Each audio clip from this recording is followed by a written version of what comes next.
I just felt selfish. Like, who are you to be up here crying when he's dying? Like, are we turning up or are we wasting time? Girl, don't waste my time, no. good morning, y'all.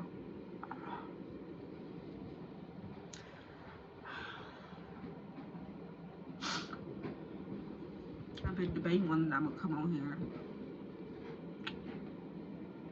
or even document this, record this, because it is a very sensitive matter.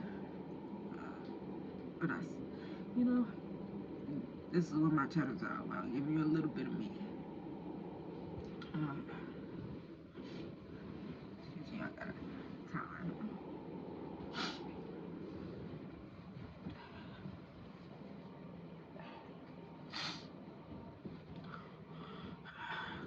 Yeah, today I found out that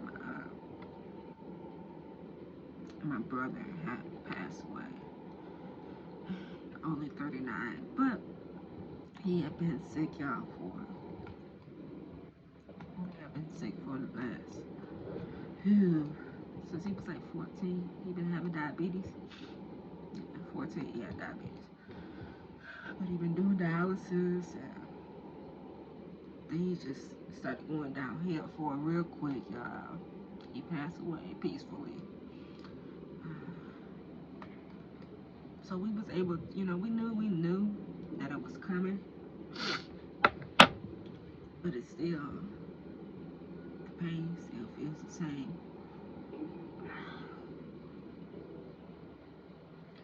It does. It feels the same. Also, some of y'all may or may not know. If you're new to my channel, you may not know that I am with my mother and 5 kids. I'm the oldest of 3. Both my brother and sister have passed, but then I also have, with my dad, my dad and my stepmom. They don't have any biological kids together, but they still just as much as his, and they still just as much as my siblings. Anyways, I got an older sister, and then I had a brother. Like I say, he's 39. He's only like a month older than me. But yeah, that's my brother and sister. So now it's just, when it comes to my dad kids, it's just me and my older sister left.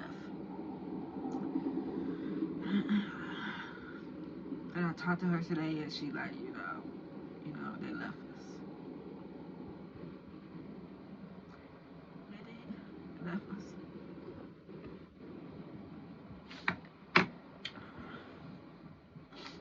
Y'all can see I've been crying.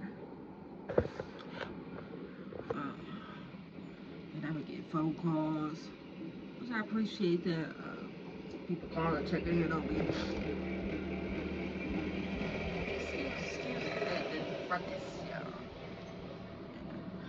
People been calling, checking in on me.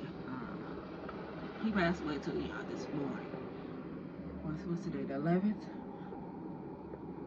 January 11th. And my niece's birthday was a couple days ago too, though. But today is January 11th. He passed away at 3 o'clock in the morning at the hospital. But they say he was real comfortable.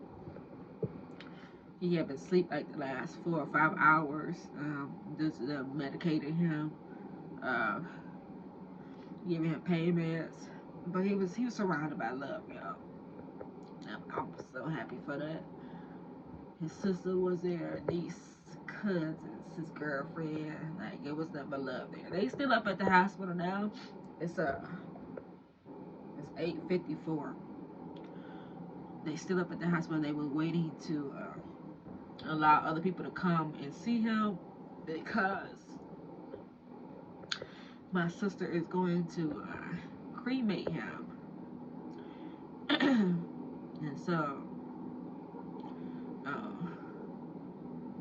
they won't be able, this will be their last time that they said it. Y'all know what's crazy though. I'm gonna tell y'all something.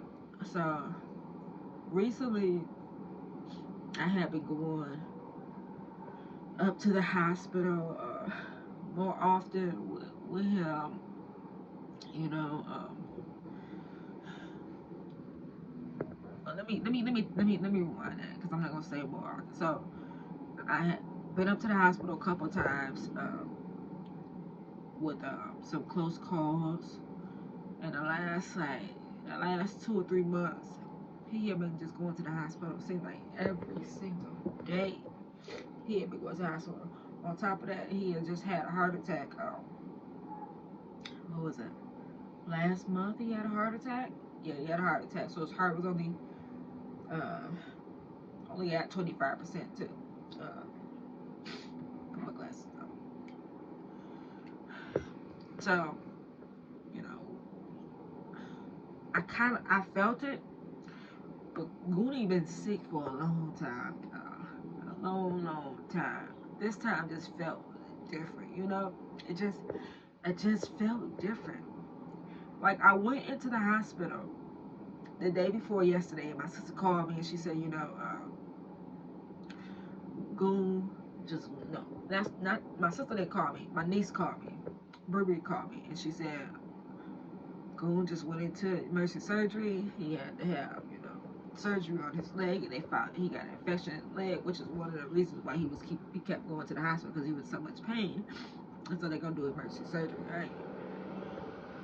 Well, after his surgery, shut this video because I'm not gonna do no editing with this video. It's gonna be raw and uncut, okay? Uh, they said that so after his surgery, we went in there and seen him, and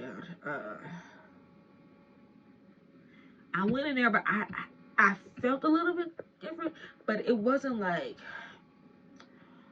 okay, like this is the day. I didn't feel that way, right? But we were talking about whether or not Goonie was gonna go into hospice or not.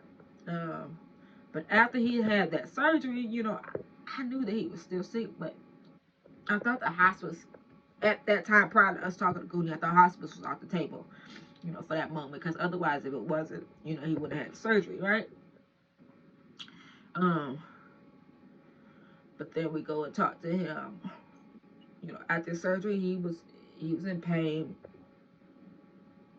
He was in pain, y'all. You could definitely see it and hear it in him that he was in pain, right? Uh, and he asked him, was hospice still in the works for him? And he said, yeah, hospice was still, it was still the goal. Because he was just tired. He was tired of doing dialysis, and he had been doing dialysis, y'all, for a long time. Long time, y'all. He had been doing dialysis. And his pancreas started to shut down. Just everything just started to shut down. On top of that, Goonie, like I said, he got diabetes. So just the things compiling on top of each other just didn't make the situation any better, right? Um, but my sister called me yesterday, and I talked to Goonie earlier because he was supposed to go. They were supposed to go back in and check his wound, and they were going to do a culture on it to see what type of infection he had, right? So I called him earlier, and I asked him. I said, "How you doing?" He said, "Not good, sister. Not good." I said, "Yeah, okay. Well, I'm gonna be up there." I asked him who was up there. He told me his brother and cousins was up there. So I said, "Okay, well, I'll be up there later on," because I just I knew I kind of had that feeling in the back of my mind even before I talked to my sister Tasha. I knew it, but then I was like, if there's a lot of folks up there, I can't do it. Yeah, let me let you in or something. I don't do well with that. Okay.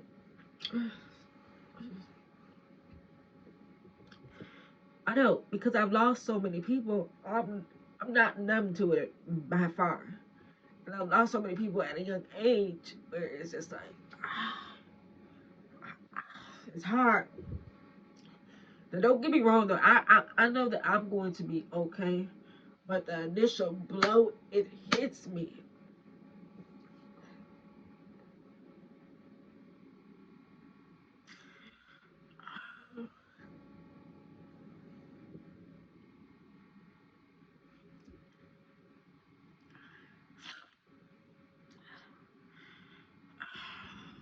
Excuse me, y'all.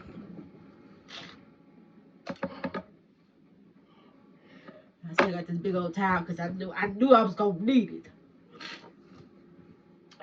But yeah, the initial blow, it hits me hard. It hits me hard, like, um, especially with people that are very close to me. Like, it hits me. That's why I don't do well at funerals. I can't do it. And I know people say be strong. I'm a very strong person.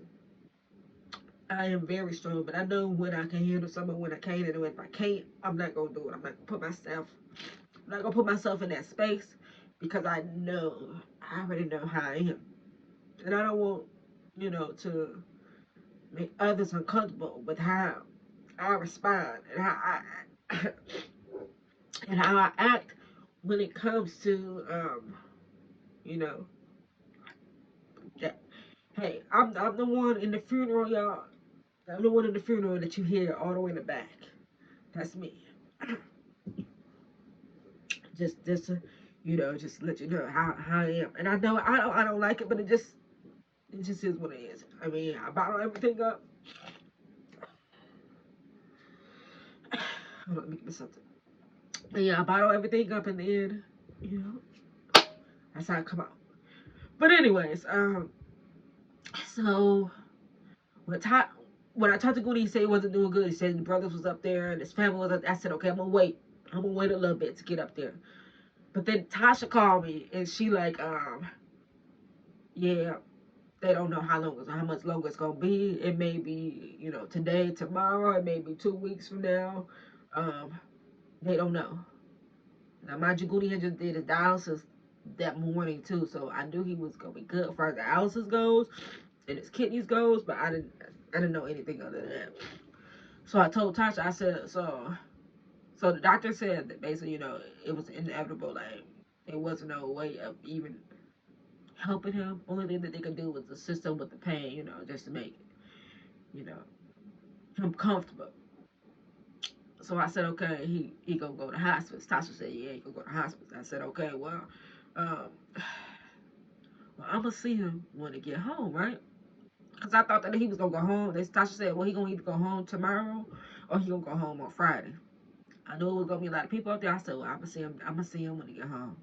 Cause I just wanted to be calm. I wanted him to be comfortable. I wanted to be in that space where I could just, I don't know. I guess I was being looking at it from my point of view too, though. I knew I don't like to be in the hospital, so I just knew like that wasn't a comfortable setting for me. But Tasha said, no, sister, no, sis, you need to get up there. You need to go see him now. I said, oh yeah. She said, yeah. I said, I was at the store at the time. So I went home, took my groceries home, and I said, okay, well let me get up there to this hospital. Cause Tasha said, get up there now. You need to go see him now. I said, yeah, that definitely means that you know it. So I get up there and he had a room full of folks. Room full of folks. It was all his dad's side of the family. His sister on his daddy's side, his cousins, aunties, his brother, everybody's nephews, niece. Everybody came up there and showed him love. His cousin Carl, she stays in Vegas. She called. Her daughter came up there. His uncle called to stay in Florida. Like, everybody came up there and showed him love. They did. They did, and it wasn't nobody crying. So when I came in the room, now the whole room was packed, and everybody looking at me. They like, who was she? Like, I'm like, why does it even matter who I am? Like, what we doing here? But I guess they probably thought though too that I was a nurse or something or a doctor, because here I am with this on my hand. You know, they may have thought that I was part of the medical field in the hospital. So coming to check on them, because everybody looking, and then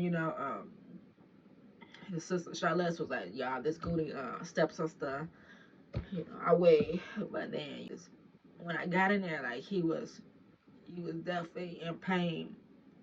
But the whole room was just talking amongst each other, and it was too much. It was too much for me, y'all. Like, I could hear him over here screaming in agony from the pain, and then they was talking to him, but then they was talking amongst each other as well. It was a lot going on. But y'all, I had to get out of there. I was crying. So I turned around and said, "Let me get out of here."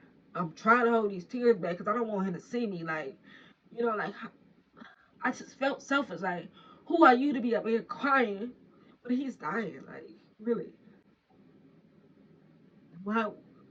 Like, you living to see another day and he's passing you. That's what I thought in my mind. Like, get out of there. Don't make this situation worse than what it has to be. So I got up out of there. And Charlotte, which is his sister on his daddy's side, she like, "You finna leave?" I said, "Let me go. I'll be back." Just like that. Because you can hear it in my tone, in my voice. So I leave out the room, and she come up, and she has, and well, this is my first time up there. I'm like, "No, this ain't my first time. I was just up here yesterday, but it just felt different, y'all. It felt so different." So I sat up there with him.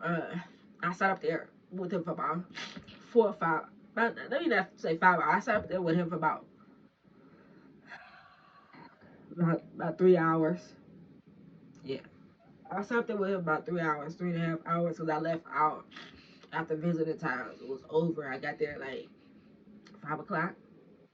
Yeah, I got there about 5 o'clock because I left, went to the store. Maybe no, I probably there maybe 2.5, somewhere around there. Because I went to the store, came there, and sat up there for a few hours with him. But I left at like visiting time, and I didn't hug him. Um, but I rubbed his leg and I said, "I love you. I'll be back up here to see you tomorrow, boy, okay?" And he said, "All right, sis." And as I was hitting the door, he said, "I love you." I said, "I love you too."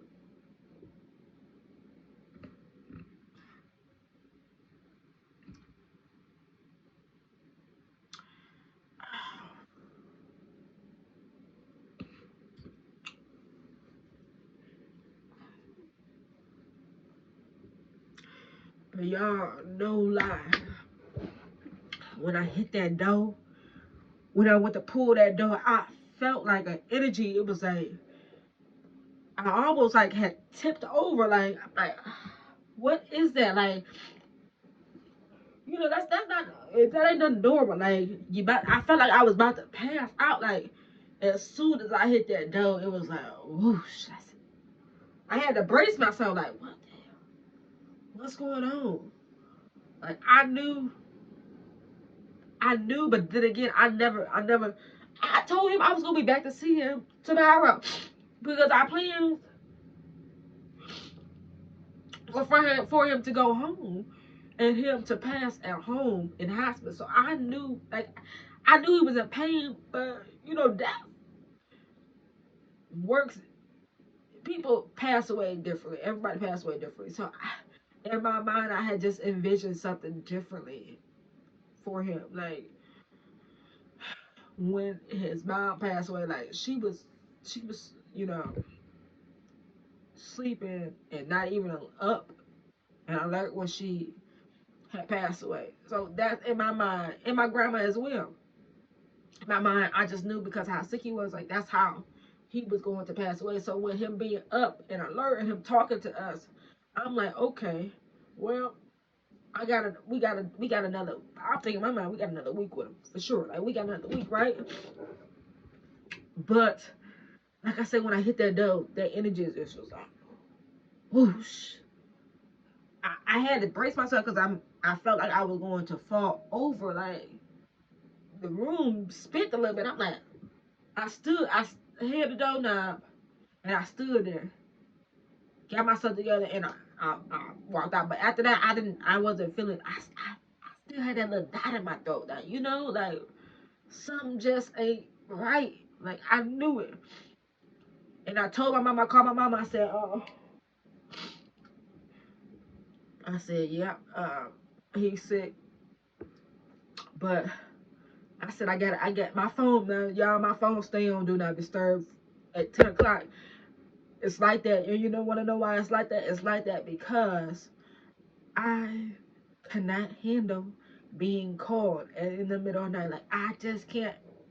I can't, like, mentally. I can't handle it. I can't. I know myself, and I know we all got flaws. I know what I can and cannot handle, and that's one of them. I cannot handle. I can't do it.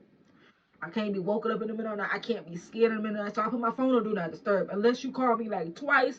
But even if you call me twice, my phone is still not gonna ring because I got the ringer down. It's gonna vibrate, so I probably won't hear it anyways. But last night though, I put my phone on the charger though, but I put the charger cord on it incorrectly. I got two phones, y'all. I'm recording on one phone and then I have this phone. This phone right here, this stays on because the battery is good on it. But the phone that I'm recording on, the battery dies on it quick. This iPhone Max Pro, but it dies faster than this 13 Pro Max. So I had it on a charger, but I had it in incorrectly, so it went dead. Right? God know what he doing. You hear me? God knows what he doing because he know I wouldn't be able to handle it. I wouldn't have been able to handle it. I can't get news like that in the middle of the night, y'all. I'm sorry, don't. I, I and you know what? Another thing is I don't check my social media. I don't get on social media until 10 a.m. Y'all. I don't look at social media. I promise y'all. I don't look. I haven't done that in over a year or two. I don't get on social media or none of that. But some told me like, get on there and see what's going on. I hadn't got no missed calls or nothing like that because my phone was dead. And then on top of it, with this phone, they call me off this phone that I'm recording off of. Not too many people know this number on my iPhone Pro Max. My 13 Pro Max. Nobody knows. Too many people knows this number. They only know my number that I already have that I've been having for years. So they usually call this number, but they call me off of Messenger. I only have Messenger on this phone. I don't have it on this phone either. But some said, get on Facebook. Y'all sure enough is dude stank. I get on Messenger, I get on Facebook, and the first thing I see is Brianna. And she done posted like 27 pictures of Goonie. And my heart just dropped. Like, damn. I thank God that I went up there and seen him last night. I thank God that I had listened to Tasha when she told me to go up there because I did not want to go up there. Like, I didn't. I'm like, I'm going to see him when he get home, y'all. I'm going to see him when he get home. That's what I thought. But I'm glad that I did go up there to see him because I would have never seen him. And Tasha, he's also getting cremated, so I'd have never seen him again. I'm glad that I did. But when I went on there and seen him on Facebook, I'm like, but she didn't put RIP. She said you can just rest. You can rest easy now. And then I looked in the comments because I'm like, is she saying it's like as though like he's passing, or did he pass?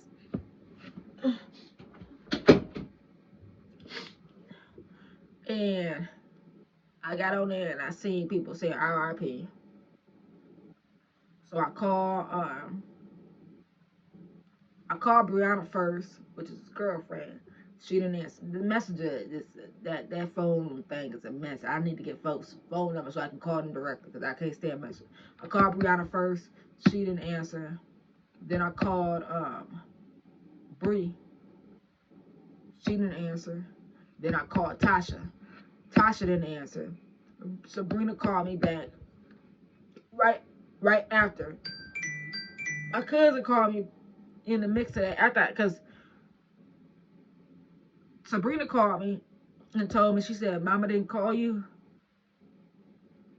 Well, Mama Tasha probably did call me, but my phone was dead. And she like, your phone on do not disturb. So she couldn't get a hold to me, but to stay on do not disturb. But that's the reason why, y'all. That's the reason why I put it on do not disturb, because I can't handle dealing with things like that. You got to talk to me during the daytime. You got to talk to me while I'm up and alert. Please don't call me late at night. I can't do it. I can't do it. And the reason why is because my brother, when he passed, it was late night. And I don't like that feeling. I don't like that energy. I just can't handle it. Don't do it. Um, but I ended up talking to Tasha. I ended up talking to Sabrina. Then Brianna called me, and then Tasha called me, and Tasha like, she like, sister, they gone, they left us. It's just us two.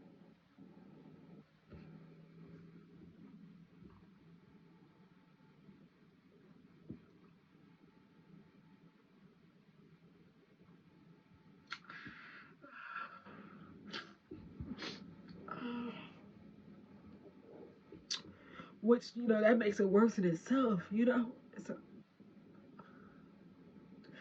double-edged sword. Because we so young. We are so young being touched. I'm not even 40 yet. She's in her early 40s. But here we are dealing with this. Like, it makes you value life so much more to know that the people around you that are younger than you, so close to you, have passed on. Like, and it's for it to just be me and Tasha left. Like, you expect this to happen when you up in age, like you in your 70s, and then your siblings start to pass, and that's what you expect, but not to be so young and to still be having, to feel the type of like trauma at such an early age. Just it makes you scared.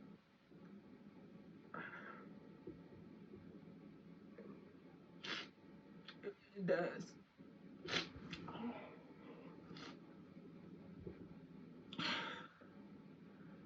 I'm thankful for life. I'm thankful to have been in my brother's life for as long as I had been. Like, I'm prior to my dad and Nene getting together. I've been in a family my whole life.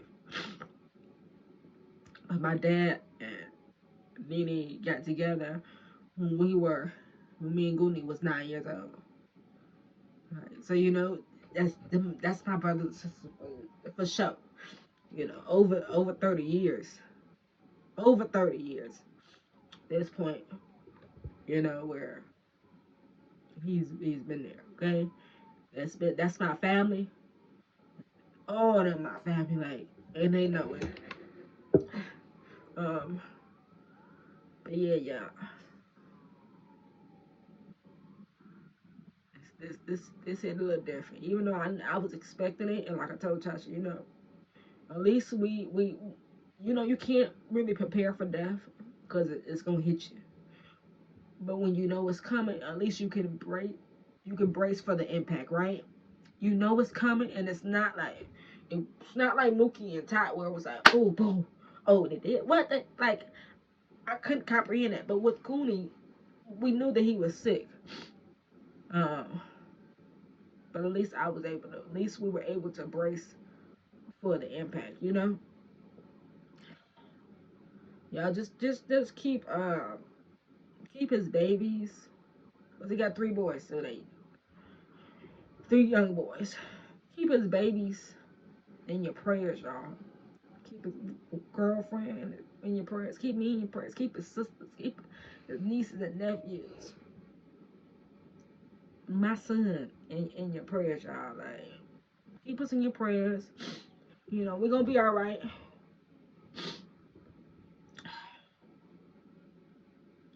We're gonna get through it. It's gonna be hard. It just lets me know, you know, that you need to take heed to the warning. Okay, take heed to it. Like, get closer to your families. Don't take life for granted. Because anybody and everybody. Let me say this: death is inevitable. It just is. You live to die. But during the time that you have, cherish those moments. Live your life to the fullest. Love your family. Embrace them. Like, because you never know. You never know who's next. You don't. You don't know who's next. And you can't prepare for it. Like, so love on each other. You know, cherish those moments. And don't take life for granted, y'all. All right, y'all. I'm gonna head on up out of here and try to get myself together, y'all. Thank y'all for watching. Bye.